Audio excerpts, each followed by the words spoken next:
Cinema అంటే ఒక కొత్త ప్రపంచాన్ని చూపించడం. ప్రపంచం అంటే సామ్రాజ్యాలు, కోటలు ఉండాల్సిన అవసరం లేదు. ట్రాప్ లాంటి స్టోరీస్లో ఒక రూమ్లోని స్టోరీ మొత్తం అవుతుంది. కొన్ని హారర్ మూవీస్లో అయితే ఒక ఇంట్లోనే. ఒక ప్రపంచాన్ని సెట్స్లో ఆర్ 3Dలో విజువలైజ్ చేసే ముందు ఒక కథలా ప్రాపర్గా రాయాలి. అది కరెక్ట్గా లేకపోతే ఎన్ని గ్రాఫిక్స్ చేసినా, ఎన్ని సెట్స్ చేసినా మనకు కరెక్ట్గా కనెక్ట్ అవ్వదు. సో నేను అబ్జర్వ్ చేసిన అండ్ చదివి తెలుసుకున్న కొన్ని పాయింట్స్ ఉన్నాయి through which the audience can be transported to the world of cinema. నేను ఈ వీడియోకి Rajamouli movies and mostly Baahubali ఎగ్జాంపుల్తో చెప్తా to make things simple. So let's get into the video.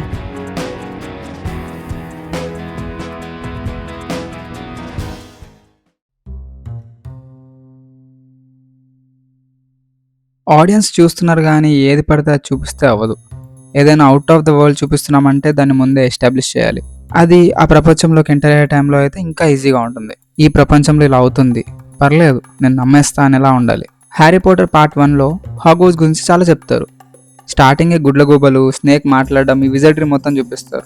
But ఇది బేసిక్. హాగ్వార్ట్స్లో దీనికి మమ్మీ డాడీ ఉంటుంది. దానికోసం మనం ప్రిపేర్ చేసే సీనే ప్లాట్ఫామ్ నెంబర్ 9/3/4 సీన్.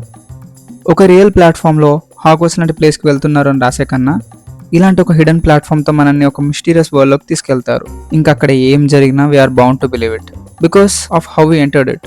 బాహుబలిలో శివుడు వాటర్ ఫాల్స్ని క్లైమ్ చేయాలి. అంత పెద్ద వాటర్ ఫాల్స్ ఎక్కడం నిజంగా అయితే ఇంపాసిబుల్. శివుడు ఒక పాయింట్లో ఫెయిల్ అయ్యాడని కూడా చూపిస్తారు. అదే పాయింట్ గురించి డిస్కషన్ కూడా అవుతుంది. ఆ ఒక్క ప్లేస్లోనే చాలాసార్లు పడిపోయాడు అని. సో ఆడియన్స్ని ప్రిపేర్ చేశాడు, ఈ ఒక్క పాయింట్ దాటగలితే చాలు అని. అండ్ ఆ జంప్ కోసం మాస్క్, అమ్మాయి అనే మోటివేషన్తో చూపిస్తారు. And that takes us to the world of Mahishmati, suspending our disbelief. Ballal దేవ్తో ఫైట్ చేయడానికి ట్రైన్ అవ్వకపోయినా he can climb a waterfall అని శివుడి స్ట్రెంత్ని కూడా ఎస్టాబ్లిష్ చేస్తారు.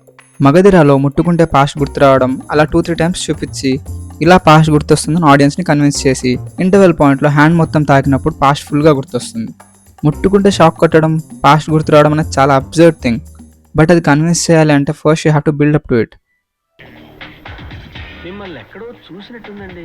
స్టోరీలో ఏదైనా పెడితే అది just for the sake of it అన్నట్టు కాకుండా ఇంటెన్షన్ చాలా క్లియర్గా ఉండాలి. Every world element should serve the story, character, theme or conflict with the purpose. అది ఎంత స్ట్రాంగ్గా ఉంటే వరల్డ్ అంత కన్విన్సింగ్గా ఉంటుంది. ఈగా మూవీలో సుదీప్ గారి ఇంట్రో సీన్, ఫైరింగ్ రేంజ్లో ఫ్లయింగ్ ఆబ్జెక్ట్ని షూటింగ్, చాలా ప్రెసిషన్ కావాలి ఫర్ దాట్. ఆ ప్రెసిషన్ ఉంది కాబట్టే అంత చిన్న ఈగాని షూట్ చేసినప్పుడు సబ్ కాన్షియస్గా హీ కెన్ షూట్ అని అనిపిస్తుంది. మర్యాద రామన్నలో స్టార్టింగ్ సునీల్ సైకిల్తో డెలివరీ చేసినప్పుడు ఆ సైకిల్తో వచ్చేదాన్ని స్టన్స్ చేయడం లాంటివి చేస్తాడు. ఇది ఎస్టాబ్లిష్ అయింది కాబట్టే సైకిల్ని సుమోస్ చేసినప్పుడు కన్విన్సింగ్గా ఉంటుంది. RRRలో మాప్తో ఫైట్, టైగర్తో ఫైట్ కూడా అంతే. దోస్తీ సాంగ్లో చిన్న షాట్, భీమ్ షోల్డర్స్ మీద రామ్ ఉంటాడు అండ్ భీమ్ స్క్వాట్స్ చేస్తాడు. దానివల్ల క్లైమాక్స్లో వచ్చే స్టంట్ కన్విన్సింగ్గా ఉంటుంది. ఈగాలో బిందు మైక్రో ఆర్టిస్ట్, ఈగ కోసం టూల్స్ చేయడానికి హెల్ప్ అవుతుంది. Nani fire cracker business, later సుదీప్ని చంపే ప్లాన్లో హెల్ప్ అవుతుంది. అన్న రూల్స్ పెడతారు, ఆయన ఫాలో అవ్వరు, కానీ మనం ఫాలో అవ్వాలి. స్టోరీలో ఏమైనా క్యారెక్టర్ గురించి కల్చర్ గురించి ఎక్స్పోజిషన్ ఇస్తే అది ఎంత కన్సిస్టెంట్ గా ఉంటే అంత బెటర్. దేవరాలో అసలు భయమే తెలియని మనుషులు అంటారు. చూస్తే శ్రీకాంత్ వాళ్ళ క్లాన్ చాలా హంబుల్ అండ్ వీక్ ఉంటారు. And women in the story don't even fit the world. ఏదో నార్మల్ పల్లెటూరులో అమ్మాయిలా ఉంటారు. భయం తెలియని మనుషులు అంటే అందులో అమ్మాయిలు కూడా ఉండాలిగా. ఆయుధ పూజ అది ఇదని రూల్స్ చెప్తారు. తీరా శ్రీకాంత్ వాళ్ళ క్లాన్ ఒకసారి కూడా గెలవలేదు, ప్లీజ్ ఒకసారి మాకు ఇవ్వండి అనగానే దేవరా వచ్చి ఇచ్చేయండి అని దబాయిస్తాడు. రూల్ ఎస్టాబ్లిష్ చేసి బ్రేక్ చేస్తే వరల్డ్ క్రెడిబిలిటీ తగ్గిపోతుంది. బాహుబలిలో కట్టప్ప స్లేవరీ గురించి he is bound to follow kings order no matter what అనే రూల్ ఉంటుంది. And that is followed till the end of the movie. లాస్ట్కి బిజ్జల్ దేవన్ అటాక్ చేసినప్పుడు his loyalty was question and he immediately answers మా మహారాజు Mahendra Baahubali and I'm following kings order అని చెప్తాడు. On point. ఇది చొక్కా, ఇది నిక్కర్, ఇది స్లిప్పర్, ఇది తొక్క. బాహుబలి ఆర్మర్లో హార్స్ ఉండడం అండ్ బల్లాల్ దేవ ఆర్మర్లో లయన్ ఉండడం it's not just style, it's substance. వాళ్ళ నేచర్ని చాలా బాగా ఎస్టాబ్లిష్ చేశారు.